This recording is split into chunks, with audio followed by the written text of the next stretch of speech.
வாழ்க வையகம், வாழ்க வையகம், வாழ்க வளமுடன். குரு வாழ்க, குருவே துணை. வாழ்க வளமுடன். வாழ்க இறைநிலை, வாழ்க பிரபஞ்சம், வாழ்க வையகம், வாழ்க வளமுடன். வாழ்க வளமுடன். உங்களிலே கருமையம் பற்றிய மிக ஆழமான சிந்தனையை நாம் தொடர்ந்து சிந்தித்துக் கொண்டிருக்கிறோம் இல்லைங்களா?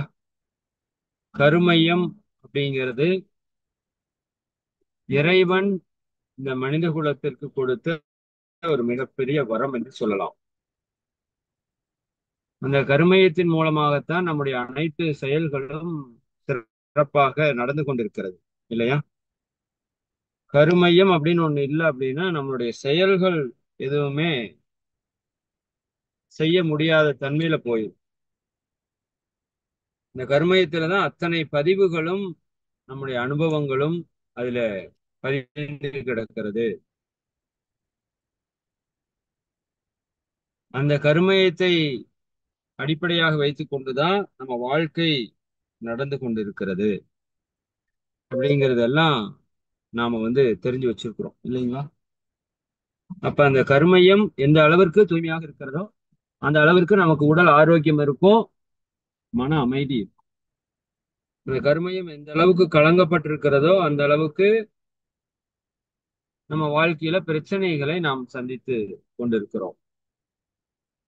அப்ப வினைப்பதிவை போக்குவது என்பதும் கருமையத்தை தூய்மை செய்வது என்பதும் இரண்டும் வேறு வேறு அல்ல, இரண்டுமே ஒன்றுதான்.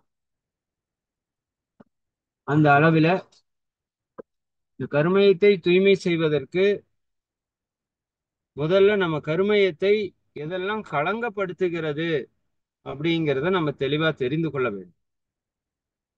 இன்னைக்கு எடுக்கிற subject very very important subject. ஆன்மீகத்தில மிக மிக முக்கியமான ஒரு பாடம் இது. அப்ப எதெல்லாம் என்னுடைய கருமையத்தை களங்கப்படுத்துது அப்படின்னு நான் தெரிஞ்சுக்கும் போதுதான் அந்த விஷயத்தை செய்யாமல் என்னுடைய கருமையத்தை தூய்மை செய்வதற்கான செயல்ல நான் ஈடுபட முடியும் இல்லையா? சரி. அப்போ மகரிஷி என்ன சொல்றாங்கன்னா, இதுக்கு ஒரு கவி இருக்கிறது. நான் இந்த கவியான விளக்கத்தை உங்களுக்கு சொல்றேன், கவியோட விளக்கத்தை. இதுல சில பாயிண்ட்ஸ் இருக்கும், அது இந்த கவிக்குள்ள வந்துடும். சரிங்களா? ஆஹ் நிறைவு பெறாமல் இருக்கும் ஆசைகளின் கூட்டம். நீங்க இதை எழுதுறதா இருந்தா நோட் பண்ணி வச்சுக்கோங்க, ஸ்கிரீன்ஷாட் எடுக்கிறனால எடுத்துக்கோங்க. ஃபர்ஸ்ட் நம்ம கருமையத்தை களங்கப்படுத்துற செயல் எதுன்னு பாத்தீங்கன்னா, நிறைவு பெறாமல் இருக்கும் ஆசைகளின் கூட்டம். அதைத்தான் இங்க இந்த ஆசைகளுடைய இருப்பு கூடுதல் அப்படின்னு போட்டுக்கிறாங்க. நம்ம மனதுல எந்த அளவிற்கு ஆசைகள் நிறைவு பெறாமல் இருக்கிறதோ அந்த அளவிற்கு என்ன வந்துடும், கருமைய களங்கம் வந்துவிடும். அந்த ஆசைகளை நிறைவேற்றுவதற்காக கருமையம் தொடர்ந்து செயல்படக்கூடிய ஒரு தன்மைக்கு வந்துடும். அப்ப நிறைவு பெறாமல் இருக்கும் ஆசைகளுடைய கூட்டம் கருமையத்தை களங்கப்படுத்தி கொண்டே இருக்கும். நம்ம இறையுணர்வை நோக்கி செல்வதற்கு அது விடாது. அதனாலதான் மகரிஷி அவர்கள் நம்ம ஆன்மீக பயிற்சியினுடைய தொடக்கத்திலேயே நம்முடைய ஆசைகளை சீரமைத்துக் கொள்வதற்காக என்று பயிற்சிகள் நமக்கு கொடுத்துருக்குறாங்க. அப்ப அதனோட பர்பஸ் என்ன? நான் உங்களுக்கு அந்த ஆசை சீரமைத்தல் பேசுறப்பே சொல்லியிருப்பேன். அதாவது நீங்கள் எந்த ஒரு ஆசையை வைத்துக் கொண்டு இருந்தாலும் அந்த ஆசையை நிறைவேற்றாமல் நீங்க என்ன பண்ண முடியாது, இறை உணர்வை பூரணமாக பெற முடியாது. சரிங்களா? அப்போ அந்த முழுமைத்தன்மையை நீங்க உணரணும் அப்படின்னா அதற்கு உங்களிடம் ஆசைகள் இருக்கக்கூடாது. அதான் முக்கியம். அப்ப நல்ல ஆசைகள் கெட்ட ஆசைகளை நம்ம பிரித்து பார்த்து தீய ஆசைகளை நம்மிடமிருந்து தூக்கி எறிந்து நல்ல ஆசைகளை திட்டமிட்டு செயல்படுத்திடணும். அப்ப இந்த ஆசைகள் நிறைவாயிருச்சு அப்படின்னாலே மனதில பெரிய ஏக்கங்கள் தாகங்கள் இருக்காது. இந்த பேயா இருக்கிறாங்க அப்படிங்கிறவங்களதெல்லாம் நீங்க கேள்விப்பட்டிருக்கலாம் இல்லையா? பேயா வர்றாங்கன்னு எல்லாம் கேள்விப்படுறீங்க இல்லையா? அதெல்லாம் என்ன அப்படின்னு நீங்க பாத்தீங்கன்னா இந்த ஆசைகளைத்தான் பேய்களாக நாம் உருவப்படுத்திக்கிறோம். அந்த சந்திரமுகி படத்தை ஞாபகப்படுத்திக் கொள்ளுங்க. சரியா? அதுல பல ஆண்டுகளுக்கு முன்னாலே அந்த ஆன்மாவிலே ஒரு ஆசை இல்லையா? இந்த மன்னனை அழிக்கணும் அப்படின்னுங்கிற ஆசையால அந்த வெறி என்று கூட வைத்துக் கொள்ளலாம். ஆசையை கடுமையா மாறும்போது அது வெறியா மாறுது இல்லையா? அப்போ அந்த வெறி அந்த ஆன்மாவில பதிந்து கிடக்குது. அப்ப அந்த ஆன்மா நிம்மதியா இருக்க முடியாது, அமைதியா இருக்க முடியாது. அது யாரோ ஒருத்தர் மூலமாக அதை செயல்படுத்தணும் அப்படிங்கிறதுக்காக வெயிட் பண்ணுது அப்படிங்கிற மாதிரி காமிச்சிருப்பாங்க. பட் அது எல்லாமே ஃப்ரீக்வன்சி தான். அந்த மாதிரி பேய் பிசாசுனெல்லாம் எதுவும் கிடையாது. பட் எல்லாமே ஃப்ரீக்வன்சி. அப்ப அந்த ஃப்ரீக்வன்சில யாரெல்லாம் இருக்கிறாங்களோ அவங்கள என்ன பண்ணிடாது பயன்படுத்திக்கும். சரிங்களா? அப்ப அது என்ன அந்த கரெக்டா ரஜினி சாரை வந்து கட் பண்ண உடனேயும் கொலை பண்ண உடனேயும் அந்த ஆத்மா திருப்தி ஆயிரும். அந்த ஆசை நிறைவேற வரைக்கும் அது அப்படிதான் இருக்கும். அதை நீங்க புரிஞ்சுக்கணும். அதுக்காக சொல்றேன். அப்ப நம்ம மனசுல நிறைய ஆசைகளை நம்ம சேர்த்து வச்சிருக்கிறோம். அப்படி பண்ணணும், இப்படி பண்ணணும், அப்படி இருக்கணும், இப்படி இருக்கணும், அதை வாங்கணும், இதை வாங்கணும் இல்லையா? இப்படி நிறைய நிறைய ஆசைகளை சேர்த்து வச்சு அதுல தேவையில்லாத ஆசைகள் பலது இருக்கு. நமக்கு துன்பம் விளைவிக்கக்கூடிய ஆசைகள் பலது இருக்கு. சரிங்களா? பட் அதையெல்லாம் நம்ம கவனிக்காம நாம இருக்கும்போது ஏற்படக்கூடிய பிரச்சனைகள் தான் நம்ம கருமையத்தை களங்கப்படுத்துதுன்னு மகிழ்ச்சி முதல் சொல்றோம். அப்ப கருமையும் தூய்மை ஆகணும் அப்படின்னா நீங்க களங்கப்படுத்துற செயல்ல இருந்து விடுதலை அடைந்தாலே கருமை என்ன ஆயிரும்? தூய்மை அடைஞ்சிரும் இல்லையா? அது ரொம்ப ரொம்ப சிம்பிள். சரி, அப்போ கருமையும் தூய்மையாருக்கு முதல் நம்ம செய்ய வேண்டியது நம்ம மனதில் இருக்கிற ஆசைகளை ஆசை சீரமைத்தல் பயிற்சியில செயல்படுத்தி தீய ஆசைகளை இன்னைக்கே தூக்கி வீசணும்.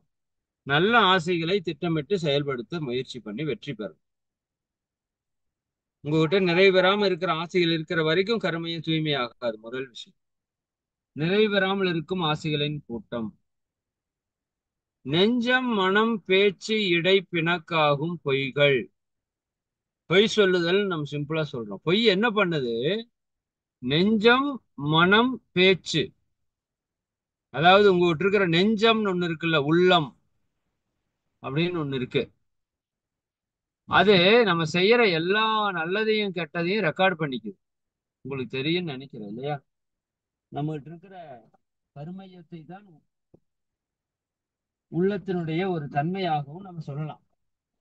அப்ப நம்ம பார்க்கறது கேட்கறது நினைக்கிறது சொல்றது எல்லாமே உள்ளது உள்ளபடி அப்படியே பதிவு செய்து கொள்கிறது. எது?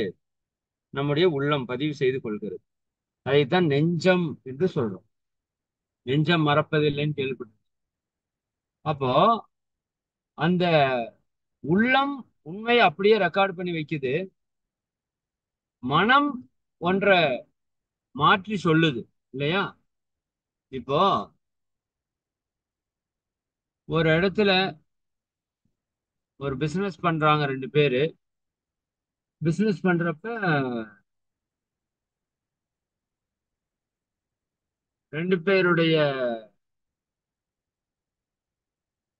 லாபத்துல ஒருத்தர் மட்டும் அதிக லாபத்தை எடுத்துட்டு இன்னொருத்தருக்கு ஏமாத்தி இந்த செயலை செய்யறாருன்னு வச்சுக்கோங்க, உதாரணத்துக்கு. சரிங்களா? ஏமாத்தி அந்த செயலை செய்யறாரு அப்படின்னா, இப்போ அந்த ஏமாற்றப்பட்ட நபருக்கு ஒண்ணும் தெரியாது. பட் இந்த ஏமாற்றிய நபர் இருக்கார் பாருங்களா, இப்ப அவர் கேக்குறாரு, நல்ல நபர் கேக்குறாரு, ஏப்பா இந்த மாசம் எவ்வளவு லாபம் வந்தது, இந்த மாசம் ஒரு 1,50,000 ரூபாய் வந்ததுப்பான்னு சொல்றாரு. ஆனா வந்தது ஒரு 2,50,000 வந்திருக்குன்னு வச்சுக்கோங்க. சரி, இப்ப 1,50,000 இந்த உனக்கு 75,000 எனக்கு 75,000 வச்சுக்கலாம் அப்படின்னு சொல்லி கொடுக்குறோம். இப்போ அந்த ஏமாற்றப்பட்டவர் போய் நிம்மதியா தூங்கிடுவார். ஆனா ஒருத்தர் ஏமாத்தினார் பாத்தீங்களா, அவர் போய் நிம்மதியா தூங்க முடியாது. கண்டிப்பா தூங்க முடியாது. இப்ப அவர் போய் தூங்க போறாரு அப்படின்னா, இவர் இப்படி சொல்றான்னு வச்சுக்கோங்க, 1,50,000 அப்படின்னு சொல்லும் போதே உள்ள இருக்கிற நெஞ்சம் அது என்ன சொல்லும், ஏப்பா 2,50,000 லாபம் வந்ததுப்பா, நீ ஏப்பா இப்படி போய் பேசுற. அப்ப நமக்குள்ளேயே பெரிய முரண்பாடு நிகழுது. நெஞ்சத்திற்கும் நம்முடைய பேச்சிற்கும் மனதிற்கும் இடையில ஒரு பிணக்கை அது ஏற்படுத்தி விடுகிறது. இந்த பிணக்கு கருமையத்துல களங்கமா மாறிட்டே இருக்கு. மகரிஷி இன்னொரு இடத்துல சொல்லுவாங்க, உள்ளொன்று வைத்து புறமொன்று பேசினால் உள்ளொளி தீயாகி உயிரை கெடுத்து விடும். உள்ள ஒரு உண்மையை வச்சுக்கிட்டு வெளியே ஒரு பொய்யை நீங்க பேசி தப்பிச்சிடலாம்னு நினைக்கிறீங்க, அப்படி நடக்காதுப்பா. உள்ளொளி தீயாகி உயிரை கெடுத்து விடும். பொய் சொல்றது அப்படிங்கிறது ஒரு மிகப்பெரிய, என்ன சொல்றது, தவறான செயல். நம்ம கருமையத்தை களங்கப்படுத்துறது செயல். நிறைவு பெறாமல் இருக்கும் ஆசைகளின் கூட்டம், நெஞ்சம் மனம் பேச்சு இடை பிணக்காகும் பொய்கள், மறைமுகமாய் நேர்முகமாய் பிறர் உளம் வருத்தல். மறைமுகமாகவோ நேர்முகமாகவோ மற்றவர்களுடைய மனதை உள்ளத்தை வருந்தச் செய்தால் கருமையம் களங்கமாய். ஏன்னா இப்ப உங்களோட கருமையும் என்னுடைய கருமையும் இன்னும் உலகத்தில் இருக்கிற எல்லா உயிர்களுடைய கருமையும் ஒன்னாதான் இணைஞ்சிருக்கு. அப்ப நீங்க யாருக்கு எங்க துன்பம் கொடுத்தாலும் அந்த துன்ப பதிவு உங்க கருமையத்துல வந்து பதிஞ்சு அது பாவமாக மாறி. அதைத்தான் மாதிரி சொல்றாங்க, மறைமுகமாக கூட ஒருத்தருக்கு துன்பம் கொடுக்க கூடாது. ஒருத்தரை பற்றி இழிவா பேசுறது, குறை பேசுறது, புறம் கூறுவது, குற்றம் கூறுவது, இல்லையா? ஒரு 4 பேர் சேர்ந்தா என்ன பண்றோம் அப்படிங்கறத யோசிச்சு பாருங்க. அவன் அப்படி, இவன் இப்படி, அவன் சரியில்லை, இவன் சரியில்லை, அவன் உன்னை இப்படி சொன்னான், இவன் அப்படி சொன்னான், எத்தனை நியாயம் பேசுறோம். சரிங்களா? இது மறைமுகமாக பிறருடைய உள்ளத்தை வருத்துவது. நேர்முகமாகவும் நம்ம வருத்துறோம், கோபப்படுறோம், சண்டை போடுறோம், இல்லையா? ஒருத்தரை ஒருத்தர் சபித்துக் கொள்கிறோம். அப்ப இதெல்லாம் பண்ணும்போது என்ன நடக்கும்? நீங்க அவங்களுக்கு தெரியாமலோ அல்லது கண்ணுக்கு முன்னாடியோ நேரடியாவோ அல்லது மறைமுகமாகவோ ஒருத்தருடைய உள்ளத்திற்கு வருத்தம் கொடுத்தோமானால் அங்கு கருமையம் பாவப்பதிவுகளால் கலங்கப்பட்டுவிடும். அதைத்தான் மகரிஷி நான் எனது வாழ்நாளில் யாருடைய உடலிற்கும் மனதிற்கும் துன்பம் தர மாட்டேன்னு சொல்றாங்க.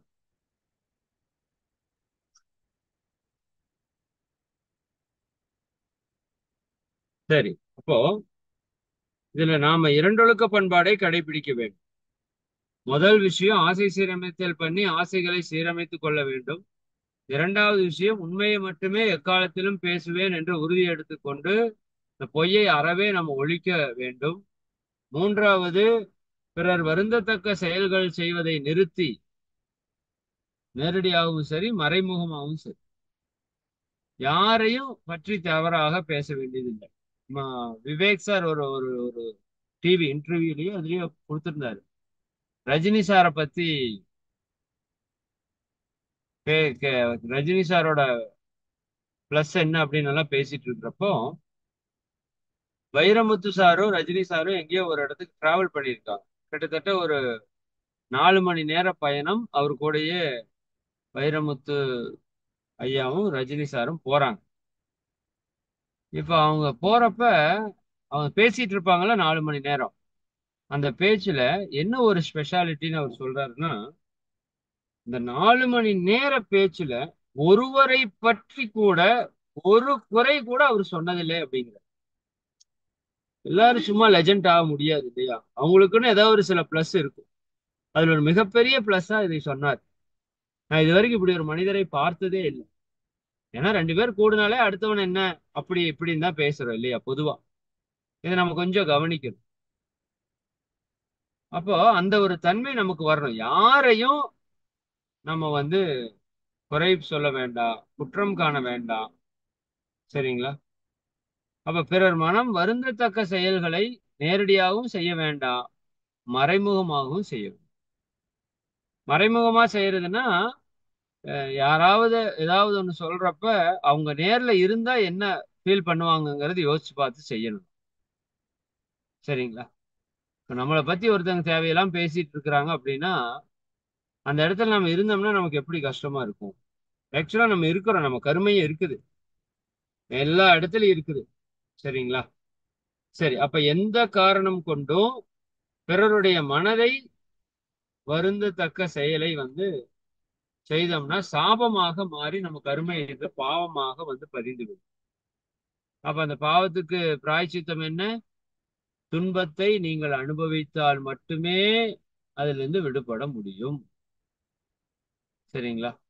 ஓகே. இப்ப மறைமுகமாய் நேர்முகமாய் பிறர் உழம் வருத்தல். அடுத்தது, மற்ற உயிர் சுதந்திரமும் வாழ்வின் வளம் பறித்தல். பிற உயிர்களுடைய சுதந்திரத்தையோ அவங்களுடைய வாழ்க்கை வளத்தையோ பறிக்க கூடாது. இப்ப குறிப்பா கணவன் மனைவி உறவுகள் எடுத்துக்கோங்க. கணவனுக்கு வாழ்வதற்கு சுதந்திரம் இருக்கு இந்த உலகத்துல, மனைவிக்கு வாழ்வதற்கு சுதந்திரம் இருக்குது இந்த உலகத்துல. பட் இந்த கணவன் மனைவி நட்புல ஒருத்தரை ஒருத்தர் நம்ம சுதந்திரத்தை பறித்து வாழக்கூடிய தன்மையில இப்ப வாழ்ந்து பழகிட்டோம். நீ சொன்னா நான் கேட்கணும், நான் சொன்னா நீ கேட்கணும், இல்லையா? அதற்காகவா திருமணம்? அப்ப இது உறவுகள்ல ரொம்ப அதிகமா இருக்கு. மற்ற உயிர் சுதந்திரமும் வாழ்வின் வளம் பறித்தல். மற்ற உயிர்களுடைய சுதந்திரத்துல நம்ம கை வைக்க கூடாது. அப்படி கை வச்சோம்னா அது கருமையத்தை களங்கப்படுத்தி விடும். அதே போல பிறருடைய வாழ்க்கை வளங்களை பறிக்க கூடாது. பிறருடைய பொருளை அபகரிப்பது, ஒரு பணத்தை வாங்கிட்டு கொடுக்காம ஏமாத்துறது, ஒரு பொருளை வாங்கிட்டு கொடுக்காம ஏமாத்துறது, அல்லது உழைப்பை பல மடங்கு வாங்கிட்டு சிறு மடங்கு உழைப்பை கொடுப்பது, பெரும் பெரும் முதலாளிகள் கிட்ட இந்த தொந்தரவு இருக்கிறத நம்ம பார்க்கலாம். பட் அது தப்புன்னே தெரியாத அளவுக்கு அவங்களோட வாழ்க்கை நடைமுறை போயிட்டு இருக்குது. சரிங்களா? எல்லாத்துக்குமே ஒரு லிமிட் இருக்குது, ஒரு மெத்தட் இருக்குது இல்லையா? அப்போ ஒரு தொழில் நீங்கள் செய்யும் போது அதற்கு நீங்க எந்த அளவிற்கு அந்த உழைப்பாளிகளுக்கு பணம் கொடுக்கணுமோ அந்த அளவு கொடுத்துடணும். அதிகப்படியான லாபத்தை ஒருவர் வைத்துக்கொண்டு மிக குறைந்த லாபத்தை மக்களுக்கு கொடுப்பது என்பது ஒரு உழைப்பு திருட்டு. அது அவருடைய உழைப்பு வளத்தை அவங்க பறிக்கிறாங்க இல்லையா? அது போல எந்த ஒரு உயிரினுடைய வாழ்க்கை சுதந்திரத்தையும் நாம பறிக்க கூடாது. இன்னும் அவர்களுடைய உழைப்பையோ அறிவையோ, ஷாமையா அதையும் சொன்னார், நான் அடிக்கடி அதை நினைக்கிறேன். இப்ப நம்ம செல்போன்ல ஒரு படத்தை டவுன்லோட் பண்ணி பார்க்கிறோம். இது ஒரு திருட்டு. சரிங்களா? இது ஒரு திருட்டு. இப்ப நாம அதைய படத்தை நேர்ல போய் பார்க்கறோம்னா பார்க்கலாம், இல்லைன்னா டிவியில வர்றப்ப பார்த்துக்கலாம். சரிங்களா? அப்ப அந்த ஒரு மன வலிமை நமக்கு இருக்கணும். அவன் டிக்கெட் எச்சா வைக்கிறான், அது வைக்கிறான், இதை வைக்கிறான்னு நம்மை நாமே சமாதானப்படுத்திட்டு தப்பு செய்யறது சரியல்ல. அவன் எப்படி வேணா வச்சுட்டு போறான், நீங்க பாக்குறனா பாருங்க, பாக்காட்டி விட்டுருங்க. உங்களை அவன் வீட்டுல இழுத்துட்டு போய் பாருங்கன்னு கட்டாயப்படுத்தல. அவங்க அப்படிதான் இருப்பாங்க. நீங்க விருப்பம்னா பாருங்க, இல்லாட்டி பின்னாடி கொஞ்ச நாள் டிவியில வர அப்ப வாங்கி பார்த்து. திருட்டுத்தனமாக அடுத்தவருடைய உழைப்பை எடுப்பது என்பது மிகப்பெரிய தவறு. அது அவன் தவறானவனாகவே இருந்தாலும் சரி, நம்ம தவறு செய்யக்கூடாது. புரியுதுங்களா? அப்போ மறை மறைமுகமாய் நேர்முகமாய் பிறர் உளம் வருத்தல், மற்ற உயிர் சுதந்திரமும் வாழ்வின் வளம் பறித்தல், நிறைவழிக்கும் பொறாமை, சினம், வஞ்சம் இவை காத்தல். இதெல்லாம் சிலது இந்த ஸ்லைட்ல வராது, நீங்க ஆனா நோட் பண்ணி வச்சுக்கோ. வாழ்க்கையினுடைய நிறைவையே அழிக்கக்கூடிய பொறாமை, சினம், வஞ்சம், இந்த மூன்றும் கிட்டத்தட்ட ஒரே கேட்டகரி தான். ஒரு நபரை பார்த்தோ, ஒரு பொருளை பார்த்தோ, ஒருத்தருடைய உயர்வை பார்த்தோ நம்மால பொறுக்க முடியறதில்லை. இது கருமையத்தை களங்கப்படுது. பொறாமை, பொறுக்க இயலாமை. அப்ப அதுக்கு அடுத்த லெவல்ல கோபமாக கன்வெர்ட் ஆகும். சினம், கோபத்தை காட்ட முடியலைன்னா வஞ்சமா கன்வெர்ட் ஆயிடும் இல்லையா? அப்ப இந்த மூன்றும் மிகப்பெரிய தீய குணங்கள், நல்லா மனசுல வச்சுக்கோங்க. இந்த மூன்றும் மிகப்பெரிய தீய குணங்கள். சரிங்களா? இது வாழ்க்கையினுடைய நிறைவையே அழித்து விடும்னு சொல்றாங்க மகரிஷி. வாழ்க்கையுடைய நிறைவான ஒரு வாழ்க்கை இருக்கு இல்லையா நமக்கு, அந்த வாழ்க்கையுடைய நிறைவே அது அழித்து விடும் அப்படின்னு மகரிஷி சொல்றாங்க. அப்ப நிறைவழிக்கும் பொறாமை, சினம், வஞ்சம் இவை காத்தல். இது ரொம்ப முக்கியமான பாயிண்ட். அப்ப அந்த பொறாமை என்ற தன்மையை விட்டு விட்டு எல்லாவற்றையும் சமமாக பார்த்து இயற்கையினுடைய தத்துவத்தை புரிந்து கொண்டு எல்லாவற்றையும் பாராட்டி பொறுமையோடு வாழக்கூடிய ஒரு தன்மையை நம்ம பெற வேண்டும். சரிங்களா? பொறுமை மிக மிக அவசியம். அப்ப அந்த பொறாமை, சினம், வஞ்சம், இந்த பொறாமை கூட அப்ப பட்டுட்டு விடுறோம், சினம் கூட அப்ப பட்டுட்டு விடுறோம். பட் இந்த வஞ்சம் பாத்தீங்கன்னா அப்படியே நம்ம மனசுல இருக்குது இல்லையா? அது பல நோய்களை உருவாக்குறதுக்கு வஞ்சம் தான் அடிப்படை காரணம்னு மகிழ்ச்சி சொல்லுவாங்க. சரிங்களா? வஞ்சம் இருக்கிற நெஞ்சம் அமைதியா இருக்குமா? இருக்காது. பழிவாங்கிற எண்ணம், பழிவாங்கிற குணம் இருக்கிற ஒரு உள்ளம் அமைதியா இருக்குமா, நிம்மதியா இருக்குமான்னா சத்தியமே இருக்காது. அப்ப அந்த வஞ்சம் நமக்கு இருக்கவே தேவையில்லை. எல்லாரையும் மன்னிச்சிருங்க, உங்க கர்மாவுக்கு தகுந்த மாதிரிதான் எல்லாமே நடக்குது அப்படிங்கறத புரிஞ்சுக்கோங்க. யாரு மேலையும் வஞ்சத்தை வைத்திருக்க வேண்டாம், யார் மேலையும் கோபப்படவும் வேண்டியதில்லை. சரிங்களா? யாரு மேலையும் பொறாமைப்படவும் வேண்டியது. இது ஒரு அறியாமையால நம்ம இப்படி பண்ணிட்டு இருக்கோம். சரிங்களா? அறிவு பெருகும் போது அது நம்ம விட்டு தானா போயிடும். அப்போ இந்த பொறாமை, சினம், வஞ்சம் இவை இல்லாத ஒரு வாழ்க்கையை நாம் வாழ்வதற்கு முயற்சி பண்ண வேண்டும். இது இருக்கிற வரைக்கும் நமக்கு கருமையும் தூய்மை ஆகாது. கருமையும் கலங்கப்பட்டு கொண்டேதான் இருக்கும். நிறைவழிக்கும் பொறாமை, சினம், வஞ்சம் இவை காத்தல். கரைபடுத்தும் எண்ணம். என்னங்க? கரைபடுத்தும் எண்ணம் இவை கருமையம் தன்னை களங்கப்படுத்திவிடும், கருத்தோடு சீர் செய்வோன் மகரிஷி முடிப்பாங்க. கரைபடுத்தும் எண்ணம், தீய எண்ணங்கள். தீய எண்ணங்கள் என்ன பண்ணும்? நம் மனதிலே பதிந்து நம்ம கருமையத்திலே பதிந்து விடும். இப்ப தீய எண்ணங்கள் நம்முடைய கருமையத்தை என்ன பண்ணிரும்? களங்கப்படுத்தி கொண்டே இருக்கும். சரிங்களா? சரி, அந்த விதத்துல நாம கருமையத்தை களங்கப்படுத்துற செயல் கவியில அந்த விளக்கத்தை பார்த்திருக்கிறோம். இன்னும் மகரிஷி 5 அளவு முறை சொல்லுவாங்க, ரொம்ப முக்கியம். நிறைவழி, நான் ஒரே டைம் கவியை மறுபடியும் சொல்றேன். நிறைவு பெறாமல் இருக்கும் ஆசைகளின் கூட்டம், நெஞ்சம் மனம் பேச்சடை பிணக்காகும் பொய்கள், மறைமுகமாய் நேர்முகமாய் பிறருடன் பதித்தல், மற்ற உயிர் சுதந்திரம் வாழ்வின் வரம் பறித்தல், நிறைவழிக்கும் பொறாமை, சினம், வஞ்சம் இவை காத்தல்.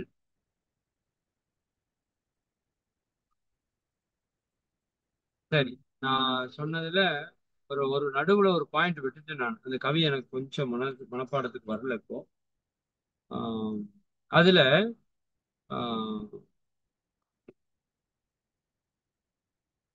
உணவு, உழைப்பு, உறக்கம், பாலுறவு, அதை பத்தி மகிழ்ச்சி சொல்லியிருப்பாங்க. 5 அளவு முறை ரொம்ப ரொம்ப முக்கியம். 5 தலைமுறை நம்ம சாதாரணமா எடுத்துட்டு இருக்கிறோம் பொதுவா மக்கள். அதனோட வேல்யூ இன்னும் நமக்கு தெரியல. அது ஏதோ சும்மா மகரிஷி சொல்லியிருக்காங்க அப்படிங்கிற மாதிரி. 5 தலைமுறை எங்கெல்லாம் நம்ம மீறுறோமோ, சரிங்க, அதை பத்தி நம்ம டீட்டெயில்டா நிறைய பேசிட்டோம். அதனால திரும்ப நான் பேச விரும்பல.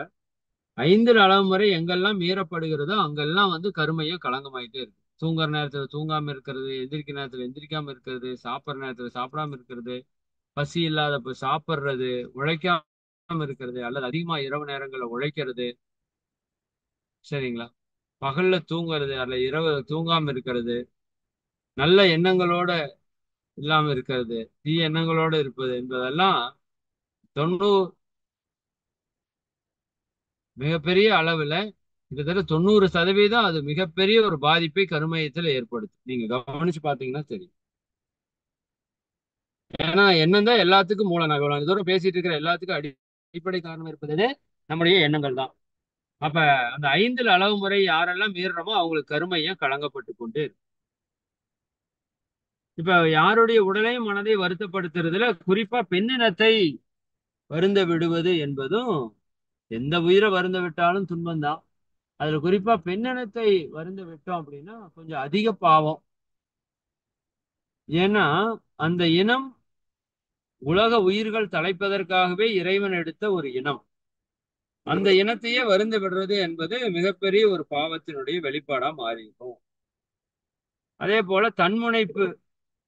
தன்முனைப்புனா என்ன? ஈகோ, ஆணவம், நான், தான் என்ற அதிகாரப்பற்று, தனது என்ற பொருள் பற்றுன்னு உங்களுக்கு ஆல்ரெடி கருமையத்துல நாம் அதை பத்தி பேசியிருக்கிறோம். பற்றுக்கள், விலங்கினத்திலிருந்து வந்த தன்மைகள்.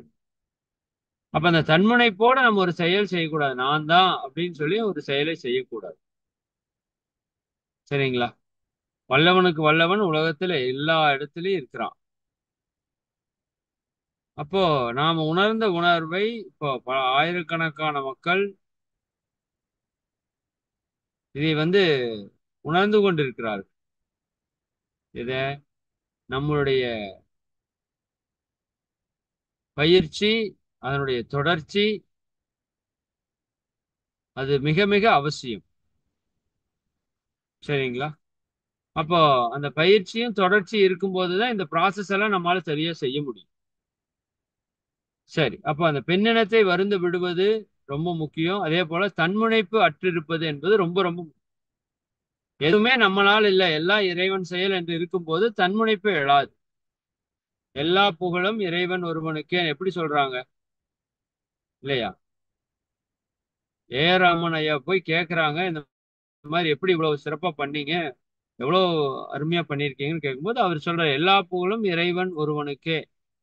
ஏன்? ஆமா, எல்லாத்தையும் இயக்கிட்டு இருக்கிறது அவன் தான். அப்ப நானுன்னு சொல்றதுக்கு அங்க என்ன இருக்கு? ஒண்ணுமே கிடையாது. அப்ப நானுன்னு எதுவும் இல்லைன்னா அங்க எப்படி துன்பம் வரும்னா துன்பமே வராது. அப்ப இங்க வச்சிருக்கிறோம் அப்படின்னா இங்க துன்பம் இருக்குது அப்படிங்கறத நம்ம புரிஞ்சுக்கிட்டு அதை எப்படி மாற்றி அமைக்கணும்னு யோசிக்கலாம். சரி, வசதி வாய்ப்பு இருந்தும் உதவாதிருத்தல். அது ஒரு விஷயம் இருக்குதுங்க. உங்ககிட்ட எதை இறைவன் கொடுத்தாலும் அதை பிறருக்கு கொடுக்கறதுக்காக தான் கொடுக்கறான் இல்லையா? பட் நாம் என்ன பண்றோம்? கொடுக்க மாட்டேங்கிறோம். உங்களுக்கு உடல் ஆரோக்கியத்தை இறைவன் இப்ப எனக்கு பேச்சு கொடுத்திருக்கிறான்னா எதுக்காக கொடுத்திருக்கிறான்? பிறருக்கு நன்மை செய்யறதுக்காக கொடுத்திருக்கிறான். அதனாலதான் நம்ம பேசிட்டு. சரிங்களா? இந்த காதுகளை எதற்கு கொடுத்திருக்கிறான்? நல்ல விஷயங்களை கேட்பதற்கு அல்லது பிறருடைய மன பாரங்களை கேட்டு அவர்களுக்கு ஒரு நல்லதை செய்யறது. கண்ணு நல்லவற்றை பார்ப்பதற்கு, இந்த உடல் பிறருக்காக நல்லதை செய்வதற்கு, இந்த மனம் பிறருக்காக நல்லதை சிந்திப்பதற்கு, நம்மகிட்ட இருக்கிற பொருள் பிறருக்கான நன்மைக்காக கொடுப்பதற்கு. இதுக்கு ஏதோ மீட்டிங்ல பேசின ஒரு அம்மா உடனே ஸ்டூடெண்ட்ஸ் கோர்ஸுக்காக ஒரு 10,000 ரூபாய் 2 பேர் அனுப்புனாங்க. அப்ப இது என்னன்னா இந்த மனசு வரணும்னு நான் சொல்றேன். நம்ம நிறைய பேருக்கு மனசு வரமாட்டேங்குது பொதுவா மக்களுக்கு. நம்ம கூட கொஞ்சம் பரவாயில்ல, மாசம் மாசம் ஒரு 100 ரூபாயாவது அனுப்புறோம். பட் நிறைய பேருக்கு அந்த மனசு வரமாட்டேங்குது. கொடுக்கணுங்கிற ஒரு மனசு வந்து வரமாட்டேங்குது. அது வரணும். வாழ்க்கையில நம்ம சந்தோஷமா இருக்கணும்னா கொடுக்கிற மனோநிலையில் இருக்க வேண்டும். எப்பவுமே அது வாங்குற மனோநிலையில் இருக்கக்கூடாது. அது பிச்சைக்கார மனோநிலைன்னு சொல்லுவாங்க. சரிங்களா? அப்போ நமக்கு எந்த தகுதியை தன்மையை இறைவன் கொடுத்திருந்தாலும் அங்க நாம சிறப்பா செயல்பட்டு நம்முடைய கடமையை அல்லது ஈகையை கொடுப்பதற்கு முயற்சி பண்ணணும். அப்ப அது இல்ல, நான் பண்ணல அப்படின்னா அது எனக்கு ஒரு கருமையத்துல களங்கமாக மாறி விடுகிறது. இப்ப நான் இவ்வளவு அறிவை வச்சுக்கிட்டு யாருக்கும் கொடுக்காம இருந்தேன்னா அது மிகப்பெரிய பாவம். ஏன்னா பல பேருடைய உழைப்பை வாங்கிதான் அந்த அறிவை வாங்கியிருக்கிறேன். அந்த கடனை கட்டுவதற்கு இந்த சமுதாயத்துக்கு என்னால் முடிஞ்சதை நான் செய்யறேன். அதுக்குன்னு 24 மணி நேரம் என்னால பேச முடியுமா? அப்படி பேச முடியாது. அப்புறம் நின்னு போயிரு பேச்சு. டெய்லி 1 மணி நேரம் 2 மணி நேரம் இந்த மக்களுக்கு இதை சிந்தனை கொடுக்கலாம், மற்ற இதற்கான செயல்பாடுகளை செய்யலாம் அப்படிங்கிறது தான் பெரிய விஷயமா இருக்கு. சரிங்களா? Okay, right. ஓகே, டைம் ஆயிருக்குன்னு நினைக்கிறேன். அப்ப இது எல்லாமே கருமையத்தை களங்கப்படுத்தும் அப்படின்னு நீங்க புரிஞ்சுக்கிட்டு, ஓகே டைம் ஆயிடுச்சு. அந்த கருமையத்தை தூய்மைப்படுத்துறதுக்கு என்ன பண்ணணும்? இது இல்லாம பாத்துக்கணும். சரிங்களா? இப்ப சொன்ன விஷயங்களை சரியா திட்டமிட்டு நம்ம செயல்படுத்தும் போது கருமைய களங்கத்திலிருந்து நீங்கிறதுக்கு ஆரம்பிச்சிடும். கருமையம் தூய்மையாக ஆக உடல் ஆரோக்கியமாகும், மன அமைதியாகும், உறவுகள் இணக்கம் வரும், பொருளாதார மேம்பாடு தானா வரும், வாழ்க்கை சிக்கல்கள் இருந்து விடுதலை கிடைக்கும், இன்னும் ஆன்ம உயர்வு தானாகவே நிகழ்ந்து கொண்டே இருக்கும். சரிங்களா? அப்ப இந்த அளவோட நாம் இந்த உரையை நிறைவு செய்வோம். அடுத்த வகுப்புல ஒரு மிக முக்கியமான ஒரு சிந்தனை இருக்கு. அது என்னங்க? ரொம்ப ரொம்ப இம்பார்ட்டன்ட் அது. இந்த பாவப்பதிவுகளை எப்படி போக்குவது என்று மகரிஷி ஒரு ஆழமான ஒரு சிந்தனை கொடுத்துருக்காங்க. பாவப்பதிவுகளும் போக்கும் வழிகளும், ஒரு 3 வழியில பாவப்பதிவை நம்ம போக்கிக் கொள்ள முடியும். பிராய்ச்சித்தம், உணர்ந்து திருந்துதல் என்று சொல்லக்கூடிய மேல்பதிவு, இன்னொன்று அடியோடு அழித்தல் என்று சொல்லக்கூடிய பழிச்செயல் பதிவை முறிப்பது எப்படி என்று, நம்முடைய பாவப்பதிவுகளை எல்லாம் எப்படி போக்கிக் கொள்ளலாம் என்ற ஒரு சிந்தனையை நம்ம அடுத்த வகுப்புல சிந்திப்போம். சரிங்களா? சரி, இப்போ உங்க எல்லாரையும் வாழ்த்தி நிறைவு செய்வோம். அருட்பேராற்றல் கருணையினால் நீங்களும் உங்கள் அன்பு குடும்ப உறுப்பினர்கள் அனைவரும் உடல் நலம், நீலாயுள், நிறை செல்வம், உயர் புகழ், மெய்ஞானம் ஓங்கி, இறை உணர்வு, அறநெறி, கல்வி, தனம், தானியம், இளமை, வலிவு, துணிவு, நன்மக்கட் பேர் அறிவுயர்ந்தோர் நட்பு, அன்புடைமை, அகத்தவம், அழகு, புகழ், மனித மதிப்புணர்ந்து ஒழுகும் பண்பு, பொறையுடைமை எனும் பேர் 16ம் பெற்று பெருவாழ்வு வாழ்க. வாழ்க வளமுடன், வாழ்க வளம். நண்பர்களே, 2 முக்கிய அறிவிப்பு. ஒன்று, மாணவர் பயிற்சி. திரும்ப திரும்ப நான் சொல்லிட்டே இருக்கிறேன். மாணவர் பயிற்சியை இப்போ அந்த 1ஆம் தேதியில நம்ம வச்சிருந்தோம் இல்லைங்களா? பெரிய பாய்ஸுக்கான வச்சிருந்தோம். இப்ப நிறைய நமக்கு சேர்ந்தவங்க எல்லாரும் அந்த 1ஆம் தேதியிலேருந்து 4ஆம் தேதி வரைக்கும் ஏதோ exam results and NEET exam மாதிரி எல்லாம் ஏதோ இருக்குதுன்னு சொல்லி திரும்ப திரும்ப நம்ம கூப்பிட்டே இருந்தாங்க. அதற்காக என்ன பண்ணியிருக்கோம்னா 11ஆம் தேதி அந்த பெண்கள் பேட்ச் கூடயே அந்த ஆண்கள் பேட்சையும் சேர்த்திட்டோம். 1 to 7 அது கேன்சல் பண்ணிட்டோம். அதுல வந்தவங்க எல்லாமே 11 to 17 வரேன்னு சொல்லிட்டாங்க. அதனால இப்ப 2 கோர்ஸ் தான். முதல் 3 கோர்ஸ் பேசிட்டு இருந்தோம். இப்ப 2 கோர்ஸ் தான். ஒன்னு பெரிய பசங்களுக்கு, இன்னொன்னு சின்ன பசங்களுக்கு. அது பாய்ஸ் அண்ட் கேர்ள்ஸ் 2 போத்தா தான் இருப்பாங்க. அப்ப 11 to 17 பாய்ஸ் அண்ட் கேர்ள்ஸ் பெரியவங்களுக்கு. 13 வயசுக்கு மேல எல்லாருமே வரலாம். பெண் குழந்தைகளா இருந்தா ஏஜ் அட்டன் பண்ணி 6 மாசத்துக்கு அப்புறம் எல்லாருமே வரலாம். சரிங்களா? அதே போல 18ல இருந்து 22 வரைக்கும் குட்டீஸுக்கு. அது இப்ப நிறைய பேர் புக் பண்ணிட்டே இருக்கிறாங்க. இருந்தாலும் நீங்க சொல்ல வேண்டியது நிறைய பேருக்கு சொல்லுங்க. இந்த முறை கிடைக்கலனா கூட அடுத்த முறை நம்ம என்ன பண்ணலாம், அவங்க அப்படியே நம்ம கொண்டு வரலாம். சரிங்களா? அந்த வாய்ப்பை நீங்க பயன்படுத்திக்கோங்க. ஆஹ் ஒரு குறிப்பிட்ட அளவுக்கு மேல ஸ்ட்ரென்த் போச்சுன்னா நம்ம 2வது பேட்ச் பத்தி யோசிக்கலாம். நிச்சயமா அதுவும் பண்ணி கொடுக்கலாம். சரிங்களா? அப்ப இதுக்கு நமக்கு தெரிஞ்சவங்களுக்கு எல்லாம் சொல்ல வேண்டியது நம்மளுடைய கடமை. நான் பலமுறை சொல்லிட்டு அது சிறப்பா சொல்லுங்க. இப்ப சென்னையில் ஒரு ப்ரோக்ராம் 27ஆம் தேதி வச்சிருக்கிறோம் இல்லையா? இன்னைக்கு டேட் என்ன? 24. இன்னும் 25, 26 2 நாள் இருக்கு. இன்னைக்கு சேர்த்துனா 3 நாள் இருக்குன்னு வச்சுக்கோங்க. இப்ப 27ஆம் தேதி நிகழ்வு ஸ்ரீ சங்கரா வித்யாலயா ஸ்கூல்ல திருவான்மையூர்ல நடக்குதுன்னு சொல்லியிருந்தோம். அங்க 2 ஸ்கூலுக்கு முயற்சி பண்ணோம். திருவான்மையூர் ஸ்கூலும் முயற்சி பண்ணோம். அதுக்கு முன்னாடி ஈஸ்ட் தாம்பரத்தில் இருக்கிற ஸ்கூலுக்கும் முயற்சி பண்ணோம். ரெண்டுமே கன்ஃபார்ம் ஆச்சு, கொஞ்சம் முன்ன பின்ன ஆயிருச்சு. அப்ப இது ஃபர்ஸ்ட் முதல்ல இருந்து ப்ராசஸ் பண்ணி ரொம்ப நிறைய ஒர்க் பண்ணது வந்து இந்த ஈஸ்ட் தாம்பரம் ஸ்கூலுக்கு தான். இப்ப அதனால இப்ப அந்த பள்ளியில நடத்தலாம் அப்படிங்கறத ஒரு முடிவு பண்ணி வச்சிருக்கிறோம். ஆஹ் அதனால இந்த நிகழ்வு வந்து திருவான்மையூர் ஸ்கூல்ல இல்ல, ஈஸ்ட் தாம்பரம் ஸ்கூல்ல 27ஆம் தேதி 10 to 4 ஒன் டே ப்ரோக்ராம் வந்து வச்சிருக்கிறோம். அதனால அதுல சென்னை பக்கத்தால் இருக்கிற நீங்க எல்லாரும் நிச்சயமா வந்து கலந்துக்கோங்க.